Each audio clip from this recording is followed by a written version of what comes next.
আমার মেয়ের মন বড্ড খারাপ, কেননা ওর বাবাকে রেখে আমরা দেশে চলে যাচ্ছি। হ্যালো এভরিওয়ান, আসসালামু আলাইকুম। সবাই কেমন আছেন? আমি আলহামদুলিল্লাহ অনেক ভালো আছি, আবার ভালো নাই, কেননা প্রিয় মানুষটাকে রেখে চলে যাচ্ছি দেশে। এই তো চলে আসলাম আমরা লঞ্চে। দেখেন আমার মেয়ে কেবিনের ভিতর থাকবেই না, সে কেবিনে শুধু ফালতু ফালতু কেবিনেই, কেননা কেবিনের বাহিরেই থাকতে হয় সারাক্ষণ। যতক্ষণ পর্যন্ত ও না ঘুম যাবে ততক্ষণ পর্যন্ত কেবিনের বাহিরে থাকতে হয়। তো এখন থেকে চিন্তা ভাবনা করেছি যে এখন থেকে কেবিনে যাব না, ওই ঢালাই যাব। কিন্তু ঢালাই গেলে আলাদা একটা মজা, আর হলো কেবিনে থাকলে শুধু একাই থাকতে হয়। তাই এখন থেকে সিদ্ধান্ত নিয়েছি কেবিনে আর যাবো না, ওভাবে সবার সাথে মিশে যাব, মজাও আছে ওইভাবে যাওয়া। তো দেখেন আমার মেয়ে কেবিনে তো ভিতরে যাবেই না, সে কেবিনের বাহিরে শুধু ঘুরতেছে। প্রায় রাত এখানে প্রায় রাত 3:30 বাজে, কিন্তু তার চোখে কোনো ঘুম নেই। চারপাশে সবাই নিবিড় হয়ে আছে, কিন্তু আমার মেয়ে ঘুমাচ্ছে না, আমার মেয়ে দুষ্টামি করতেছে। আর এদিকে প্রচুর পরিমাণে ঠান্ডা, তারপরও আমি ওকে ভিতরে নিতে পারতেছি না। দেখেন কত দুষ্টামি করতেছে, মাশাআল্লাহ। এই তো ভোর 4:30টার দিকে দেশে চলে আসলাম, আলহামদুলিল্লাহ সুস্থভাবে চলে আসলাম। এই তো সকালবেলা আবার বের হয়ে গেলাম বাসার সামনে। দেখেন আমার মেয়ে দেশে আসলে একদম মানে দেশের পরিবেশে অনেক মিল খেয়ে পেলে, ও মানে যেখানে যায় সেখানে সেভাবে চলাফেরা করতে বলে, আলহামদুলিল্লাহ।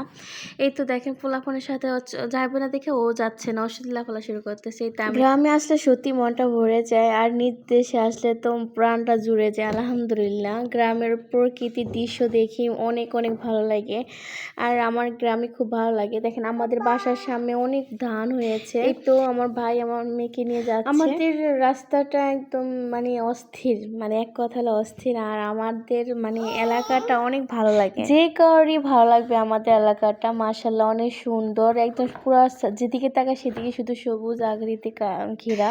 এই তো দেশে আসলে সত্যি অনেক ভালো লাগে, কেননা আত্মীয় স্বজন সবার সাথে দেখা হয়, কাছের মানুষের সাথে দেখা হয়। আমার একান্তে খুব খারাপ লাগে, কেননা এই পৃথিবী ছেড়ে, এই পৃথিবীর মায়া ছেড়ে আমার দুইটা কলিজা আমাদেরকে ছেড়ে অনেক দূরে চলে গেছে। একজন গেছে 3 বছর আগে, আরেকজন গেছে 16 বছর আগে। তো 3 বছর আগেরটারই অনেক মিস করি, 16 বছর আগেরটাকে অনেক, এখনো হয়তো অনেকটা কম মিস করি, কেননা ও গেছে, ওর অনেক স্মৃতি আছে আমার কাছে।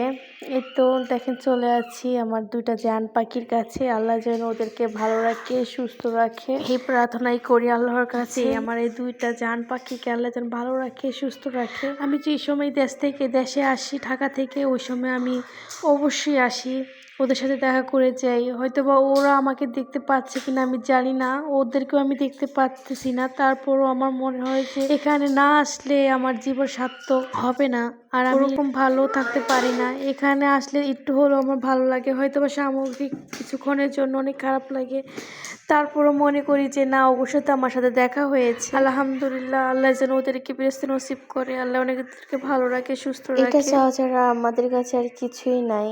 তো আল্লাহর কাছে এটাই প্রার্থনা করি, এই দুইটা মানুষকে যেন আল্লাহ ভালো রাখে, সুস্থ রাখে। আলহামদুলিল্লাহ, আল্লাহর কাছে আল্লাহর মাল আল্লাহ নিয়ে গেছে, আলহামদুলিল্লাহ আলহামদুলিল্লাহ। তো যাই হোক, এই তো আমার মেয়েকে নিয়ে এখন চলে যাচ্ছি। দেখেন আমার মেয়ে অনেক ডিস্টার্ব করে, মানে ও প্রচুর ডিস্টার্ব করে, ও বাহিরে বের হলে মানে বাসায় আসলে। আমার মেয়ে গ্রামে গেলে একদমই ঘরে থাকতে চায় না, আর মামাদেরকে পাইলে তো ও আরো খুশি হয়ে যায়। তো দেখেন ও মনে হয় বুঝতে পারে, কেননা ও অন্য কোথাও মিল যায় না, কিন্তু ওদিকে কিন্তু আপনার হলো যে বাজার, কিন্তু বাজার মিল সে যাবে না, কিন্তু সে মসজিদের মিল যাবে। ও মনে বোঝে যে ওর কাছের মানুষ ওখানে আছে। দেখেন আমার ভাই একদমই পারতেছে না ওকে নিয়ে, ও এত ডিস্টার্ব করতেছে, মানে ও যাবে ওখানে, মানে ও যাবে যেভাবে হোক, ও যাবে। ও বাসায়ও যাবে না, দোকানেও যাবে না, কিন্তু সে ওদিকেই যাবে। এই তো আমার ভাই অনেক যুদ্ধ করতেছে আমার মেয়ের সাথে, কিন্তু পারতেছে না। দেখেন মানে যুদ্ধ, চারপাশে থেকে অনেক গাড়ি চলে আসছে, তারপরও কি করব বলেন, এতে গাড়ি আবারও চলে আসছে, কিন্তু তাকে আমরা আনতেই পারতেছি না। সে ওদিকেই যাবে, সে এদিকে আসবে না, সে ওদিকেই যাবে। দেখেন চলে যাচ্ছে, আমি হাতে জুতা নিয়ে দাঁড়িয়ে আছি, ও ওদিকেই যাবে। তো এই তো দেখেন আমার ভাই আবারও ধরে নিয়ে আসছে, এখন বলতেছে যে না, ও যখন যাইতে চায় তাহলে চলো আমি আরেকবার ঘুরিয়ে নিয়ে আসি ওকে। এতে আমি আমার ভাইকে নিয়ে আবারও যাচ্ছি ওকে, মানে ও কি বুঝতে পারে না, বুঝতে পারে না, আমি বুঝতেই পারি না, কেন ও আসলে ওখানে যাওয়ার জন্য বিদেশি হয়ে যায়। তো ওখান থেকে পাখি দিয়ে নিয়ে আসলাম এই প্রাইমারি স্কুলে। একসময় আমি এই প্রাইমারি স্কুলে পড়াশোনা করেছি। তো এখানে পিছলে আছে, তো আমার মেয়ে আমার ভাইকে নিয়ে খেলা করতেছে।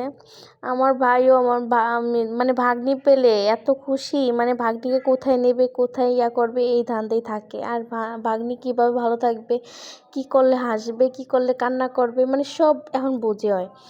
তো দেখেন, এই তো আমি তো চলে আসলাম। এই সময় এই স্কুলে আমি পড়াশোনা করেছি, প্রাইমারি স্কুল এক সময়। অনেক স্মৃতি আছে এখানে। এখন আমার মেয়েকে নিয়ে আসলাম এখানে ঘোরার জন্য।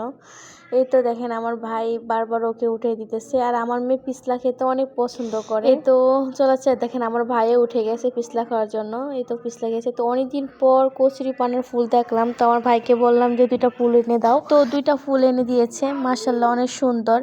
কিন্তু আমার মেয়ের কাছে ফুলগুলো নেওয়া যাওয়ার পর আমার মেয়েগুলো ফুলগুলো সব ফালে দিল। এত কষ্ট করে আমার ভাই নিয়ে দিল, কিন্তু সে সব ফালে দিছে। তো ভাই আবার উঠে আমাকে দিল। তো আমি ফুলগুলো নিয়ে চলে যাচ্ছি। তো ওই তো ওর ভাগ্নিকে নিয়ে আবার জোর করে নিয়ে চলে আসছে। দেখেন, এই তো এই মাদ্রাসায় আমার আম্মু জব করে। চলে আসলাম, এই তো চলে যাচ্ছি বাসায়। তো এখানে এসে ভাইয়ের সাথে একটু প্র্যাঙ্ক ভিডিও করলাম। নির্লজ্জ একটা বলা, কি নির্লজ্জ! আরে সামনে একটু দিছে সেদিকে হইছে। আপনারা সবাই সিনিয়র রাখেন, কত বলবো বা আর সবাই সিনিয়র রাখেন। দেখেন, দেখেন সবাই একটু তার বডিটাও দেখাই। এই সবাই এই ছেলেটাকে সিনিয়র রাখবেন, যে যা পারেন একটু একটু করে লোকটাকে দিবেন, সে একটু হলো খাবে। এমনকি রাস্তায় ফালে মুচড়ে দাও, তাও খেয়ে ফেলবে, তাই না? না খাবি না, তাই আমাদের মুচড়ে দিল, খালি কমে। দুইটা প্যাকেট ছিল, বলছি কি দিব না, তার লেগে যাই গিয়া বলছি কি আমি দিব না, তার লেগে যাই সে দাঁড়িয়েছে।